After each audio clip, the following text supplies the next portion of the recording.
Full page तकनीक जो है किसान को एक बहुत बड़ा फ़ायदा जो देती है उसकी बचत के रूप में देती है। जैसा उसका खर्चा होता है लेबर के ऊपर, उसको लगभग 7 से 8 लेबर 1 एकड़ 1 दिन में लगाने के लिए चाहिए, तो उसका लगभग 3 से 4 हज़ार रुपया जो है वो उसका सीधा सीधा लेबर पे खर्च होता है। उसके अलावा वो जो पडलिंग करता है उसमें भी उसका लगभग 1 से 2 हज़ार रुपये का खर्चा, तो ये 5 से 6 हज़ार रुपये का खर्चा जो है वो होता है। इस तकनीक के अंदर उसको सीधा मशीन की मदद से, जिसको सीड ड्रिल हम कहते हैं, उसकी मदद से इस खेत के अंदर बुवाई करनी है। और बहुत से किसान जो हैं वो दूसरे किसानों को रेंट पे, किराए पे उपलब्ध भी कराते हैं। तो नॉर्मली जो है वो 1 हज़ार रुपये एकड़ कुछ इस तरह से रेंट लेते हैं। तो आप देखिए, अगर हम 5 से 6 हज़ार की बचत कर रहे हैं, उसके बदले में अगर हम 2 हज़ार रुपया खर्च कर रहे हैं, तब भी हम 4 हज़ार रुपया जो हैं वो बिजाई में बचा रहे हैं।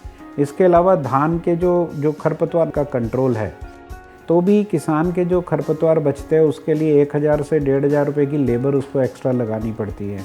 जो खर्चा उसको यहाँ नहीं करना पड़ेगा। अगर उससे 1 क्विंटल की पैदावार बढ़ती है तो उसको 1600 से 2000 रुपये का एक एक्स्ट्रा इनकम होता है। तो हमने पाया है कि किसान को ऑन एन एवरेज 8 हज़ार रुपये से लेके 11 हज़ार रुपये प्रति एकड़ का बचत के रूप में फ़ायदा होता है। और सबसे बड़ी बात, पैसे की तो बचत है ही, बट फुल पेज से इसके अलावा सोचिए कि वही किसान 1 महीना पहले बीज लेने जाएगा, नर्सरी लगाएगा, उसके बाद लेबर ढूंढेगा, पडलिंग करेगा, फिर ट्रांसप्लांटिंग करेगा। ये सबसे उसको निजात मिलती है। इधर वो बाजार से बीज लेके आएगा, मशीन लाएगा और बिजाई करेगा। तो ये एक बहुत बड़ा कन्वीनियंस है जो किसान को इस तकनीक के माध्यम से मिलता है।